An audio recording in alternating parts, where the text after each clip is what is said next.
Assalamualaikum warahmatullahi wabarakatuh. Gimana kabarnya anak-anak? Sehat-sehat aja ya? Ya, gini kita ketemu lagi dalam pembelajaran PKWU. Berarti sekarang kita sudah memasuki pertemuan yang kedua. Apa aja sih agenda pertemuan hari ini? Gitu. Ada 4 poin dalam pertemuan hari ini yang akan dibahas. Yang pertama, saya akan ngomongin tentang aspek PKWU di semester ganjil. Dan yang kedua, saya akan ngomongin tentang materi di pertemuan kedua ini. Dan yang ketiga, saya ngomongin tentang pembentukan kelompok belajar, dan yang keempat saya ngomongin tentang aplikasi belajar di sekolah. Nah, lanjut kita ke pembahasan aspek PKWU di semester ganjil. Nah, aspek PKWU di semester ganjil ini yang saya pilih adalah pengolahan, ya, khususnya makanan khas daerah yang dimodifikasi. Ya, kenapa saya memilih aspek ini? Ada beberapa pertimbangan. Nah, yang pertama, ya, dari segi proses pembuatan, ya, menurut saya itu tidak membutuhkan waktu yang lama. Dalam waktu sehari atau bahkan kurang dari sehari itu bisa dibuat makanan. Dan berikutnya dari segi tempat praktek, ya, tidak membutuhkan tempat yang khusus, bisa menggunakan, ya, dapur di rumah kalian ataupun kalau mau di halaman rumah juga bisa. Dan berikutnya bicara mengenai alat, maka alat yang digunakan itu biasanya sudah tersedia di rumah. Dan yang terakhir bicara minat siswa, ya, menurut pengamatan saya itu mayoritas siswa itu banyak yang suka gitu ketika diminta membuat sebuah produk, apalagi produk makanan khas yang dimodifikasi. Nah, ini sangat sesuai dengan perkembangan psikologi kalian tuh yang suka akan mencoba-coba hal-hal baru. Oke, lanjut berikutnya, ya, saya akan ngomongin tentang materi di pertemuan kedua ini. Ya, saya mulai dari bagaimana sih minat masyarakat itu saat ini terhadap makanan khas daerah yang dimodifikasi. Ya, kalau bicara sekarang ini, sepertinya gaya hidup manusia atau kenyataannya sebenarnya, ya, gaya hidup manusia itu termasuk di dalamnya berbicara tentang pola makan, maka sudah mengalami perubahan, ya, dari meninggalkan kebiasaan tradisi menjadi kehidupan ataupun pola makan yang disebut modern. Ya. Dan kehidupan modern ini atau pola makan yang modern ini dipengaruhi paling tidak oleh 2 hal, yaitu yang pertama dipengaruhi oleh aktivitas manusia yang sangat padat pada kehidupan saat ini. Yang kedua dipengaruhi oleh budaya luar negeri, ya, akibat arus globalisasi yang sangat terbuka pada saat ini, ya. Nah, kedua hal ini maka sangat mengaruhi manusia dalam kehidupan modernnya, termasuk di dalamnya adalah dalam hal pola makan, sehingga manusia modern itu memiliki pola makan yang menginginkan gitu, ya, dengan cara disajikan dengan cepat dan maunya berbau luar negeri, sehingga makanan-makanan seperti steak gitu, fried chicken, burger, ramen itu menjadi paling banyak diminati pada manusia modern, khususnya kalangan anak muda. Nah, terus gaya hidup manusia yang modern ini membuat makanan tradisional menjadi kurang menarik gitu di kalangan anak muda gitu.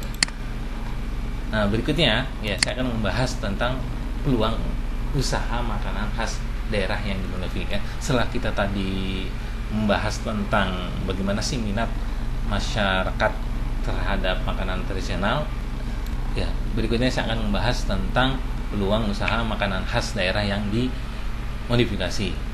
Untuk merintis suatu usaha apapun gitu, ya, sebenarnya hal yang harus pertama dilakukan adalah melihat bagaimana sih prospek usaha tersebut, ya, termasuk berarti di sini di dalamnya sebelum kita menjalankan usaha makanan khas daerah yang dimodifikasi, maka langkah yang pertama yang dilakukan adalah kita coba lihat prospek usaha ini bagaimana gitu, ya. Kalau seandainya setelah kita lihat, kita analisa prospeknya yang bagus, maka hal yang perlu dilakukan selanjutnya adalah mempersiapkan sarana dan prasarana yang dibutuhkan untuk menjalankan usaha ini.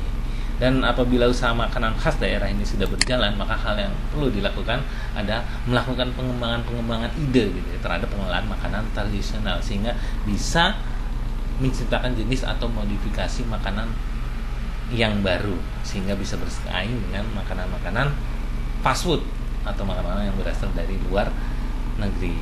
Lalu seberapa besar sih, ya, peluang suksesnya usaha ini?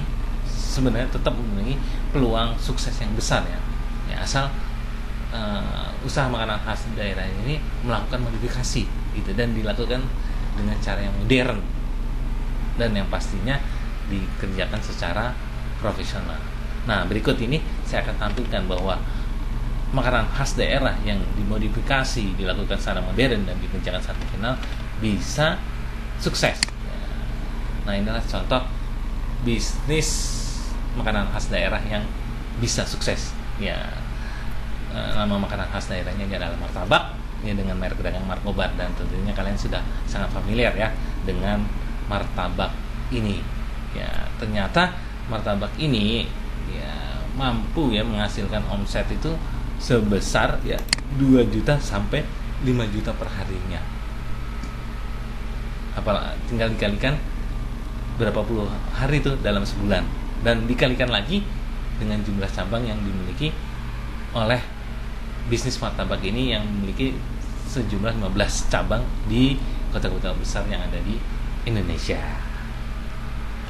Nah, selanjutnya ya saya akan membahas apa sih definisi modifikasi makanan khas daerah. Kan dari tadi kita sudah ngomongin tentang makanan khas daerah.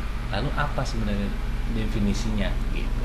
Nah, sebelum saya ngomongin definisinya, nah, yang perlu kalian ketahui bahwa bahan pangan itu termasuk di dalamnya berarti bahan pangan untuk makanan khas daerah itu berasal dari 2 macam, yaitu berasal dari nabati dan yang kedua berasal dari hewani. Terus yang perlu kita ketahui juga ya bahwa makanan setiap daerah itu beraneka ragam gitu. Dan aneka ragamnya itu sangat banyak sekali, dan seringkali ya makanan khas daerah itu bisa menjadi ciri khas makanan daerah tertentu ya, seperti pada gambar ada cireng dan mochi. Ini menjadi ciri khas makanan daerah Jawa Barat. Dan berikutnya baru saya bahas apa definisi modifikasi makanan khas daerah. Nah, modifikasi makanan khas daerah adalah cara yang merubah bentuk dan rasa makanan khas daerah dari yang kurang menarik menjadi lebih menarik gitu ya, tanpa menghilangkan bentuk dan rasa aslinya, serta menampilkan bentuk yang lebih bagus dari aslinya. Nah, berikutnya saya akan bahas apa sih tujuannya dilakukan modifikasi makanan khas daerah. Ada 3 tujuan dilakukan modifikasi makanan khas daerah. Yang pertama ya, untuk memberikan variasi bentuk. Ya, salah satu kelemahan makanan khas daerah itu kan dari segi bentuk yang masih begitu-begitu aja gitu, sehingga minat masyarakat mulai berkurang. Nah, ketika melakukan modifikasi dari segi bentuk, maka diharapkan bisa menarik kembali ya minat masyarakat terhadap makanan khas daerah. Ya, seperti pada tampilan gambar ada pisang nugget yang mengalami perubahan bentuk ya dari pisang goreng pada umumnya. Dan kalian ketahui ya bahwa pisang nugget ini kan sempat fenomenal juga ya, sempat happening juga di masyarakat. Dan yang berikutnya, yang kedua, tujuan modifikasi makanan khas daerah ada untuk memberikan varian rasa yang baru, yang berbeda dari yang biasanya.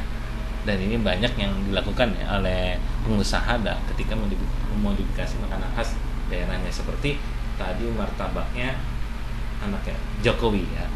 Di situ dilakukan modifikasi dengan memberikan varian rasa yang baru atau dikenal dengan nama topping-topping yang baru ya, dengan harapan ada rasa baru, maka masyarakat itu menjadi tidak bosan ya terhadap makanan khas daerah, dan selalu muncul penasaran ya terhadap produk makanan khas daerah dengan adanya variasi rasa yang baru. Dan yang ketiga ya, tujuan dari modifikasi makanan daerah itu adalah digunakan untuk memperpanjang usia produk agar lebih awet ya, dengan adanya modifikasi, dengan mungkin melakukan penambahan bahan kimia gitu ya, maka makanan khas daerah yang tadinya mungkin bisa cepat basi dalam waktu hitungan beberapa hari bisa memiliki jangka kadaluarsa yang lebih panjang, bisa mingguan atau bulanan ya. Seperti kalau kita bicara contoh itu yang saya ketahui adalah dodol ya, yang dimodifikasi menjadi sebuah coklat, itu dikenal dengan merek pedagang Cocodot ya di daerah Garut. Dengan adanya dodol yang dimodifikasi menjadi coklat, maka masa kadaluarsanya menjadi lama. Oke, tentang materi pertemuan 2 ini berarti sudah selesai sampai saat di sini. Maka berikutnya saya akan ngomongin tentang poin berikutnya, yaitu pembentukan kelompok. Ya, pembentukan kelompok belajar. Ya, kenapa sih saya perlu melakukan pembentukan kelompok belajar? Ya, karena kompetensi yang dibutuhkan pada abad 21 ini salah satunya adalah melakukan kerjasama, melakukan kolaborasi. Nah, harapan saya gitu ya, dengan kalian sudah melakukan pembelajaran online lebih dari 1,5 tahun, maka kalian sudah tidak kesulitan lagi untuk melakukan kerja kelompok secara online, yang gunanya untuk ya tadi mengasah kemampuan kalian, kompetensi kalian dalam hal kerjasama ataupun kolaborasi yang dibutuhkan pada abad 21. Nah, mengenai kelompok belajar ini, anggota kelompok yang saya minta itu berjumlah 5-6 siswa, dan kalau seandainya 6 siswa maka dalam satu kelas itu ada 6 kelompok. Dan selanjutnya mengenai pembentukan kelompok ini, saya meminta kalian untuk membentuk kelompok sendiri gitu ya. Boleh menggunakan kelompok dari mapel yang lain gitu, atau kalian membentuk kelompok baru lagi. Ya, silakan ketua atau pengurus kelas mengajak teman-teman yang satu kelas untuk berembuk mengenai kelompok PKWU ini. Dan selanjutnya apabila sudah terbentuk kelompok dalam pembelajaran PKWU ini, silakan ketua kelas atau pengurus kelas mengirim daftar kelompok dalam bentuk Excel yang dikirim ke guru ya, melalui aplikasi chat. Nah, dan selanjutnya ya, terakhir yang saya bahas itu tentang penggunaan aplikasi Discord. Kenapa sih saya meminta kalian untuk menginstal aplikasi Discord? Ya, ada beberapa alasan yang mendukung ya penggunaan aplikasi Discord. Yang pertama ya, di dalam aplikasi Discord itu dukung saya untuk membuat sebuah grup kelompok gitu, dalam satu grup besar, yaitu grup PKWU. Nah, di aplikasi Discord ini memungkinkan gitu ya, membuat grup di dalam grup kecil, di dalam grup besar. Dan di dalam aplikasi Discord ini juga mendukung fasilitas untuk melakukan diskusi, yaitu diskusi kelompok belajar. Dan pada saat kalian melakukan diskusi, jadi juga mudah gitu melakukan pemantauan di aplikasi Discord ini untuk memastikan jalannya diskusi dan memberikan bantuan gitu apabila kalian mengalami kesulitan dalam diskusinya. Dan yang selanjutnya terakhir, saya bisa melakukan penilaian ya dari diskusi yang kalian lakukan dalam grup kelompok belajar di aplikasi Discord ini. Dan selanjutnya di aplikasi Discord ini, kalau bicara mengenai diskusi, maka fasilitasnya tidak hanya sebatas chat aja untuk diskusinya, tapi bisa diskusi dalam bentuk suara, bahkan bisa VCon ya, video conference, dan sampai share screen ketika kalian mau melakukan diskusi. Dan selanjutnya di aplikasi Discord ini juga saya akan gunakan sebagai absensi kehadiran ya, dengan mengetik pesan hadir di channel kelas masing-masing. Jadi ketika kalian siswa 12 IPS 1, maka mengetik pesan hadirnya di channel kelas 12 IPS 1.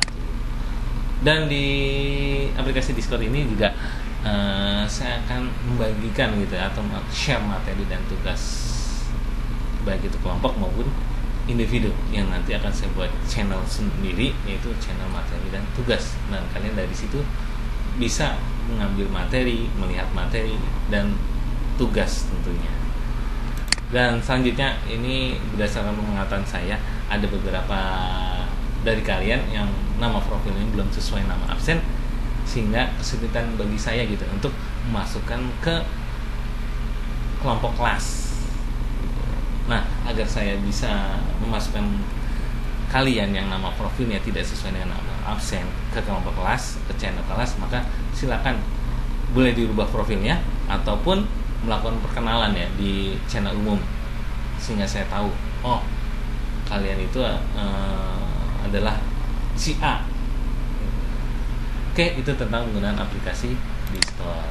Dan selanjutnya, hal-hal yang harus kalian lakukan pada pertemuan hari ini.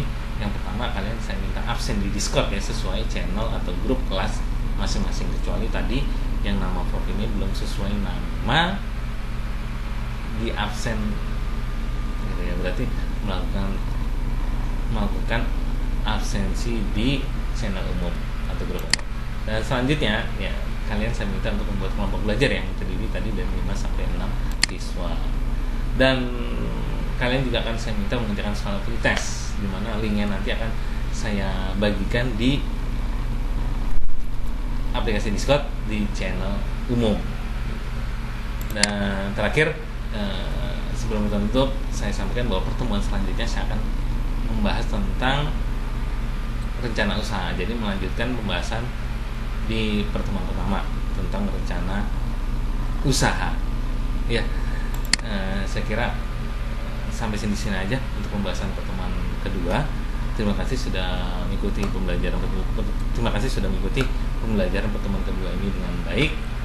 Dan saya ingatkan ya untuk selalu menjaga protokol kesehatan dengan ketat ya, dan semoga COVID segera teratasi sehingga kita bisa melakukan pertemuan tatap muka terbatas sesegera mungkin. Saya tutup. Assalamualaikum warahmatullahi wabarakatuh.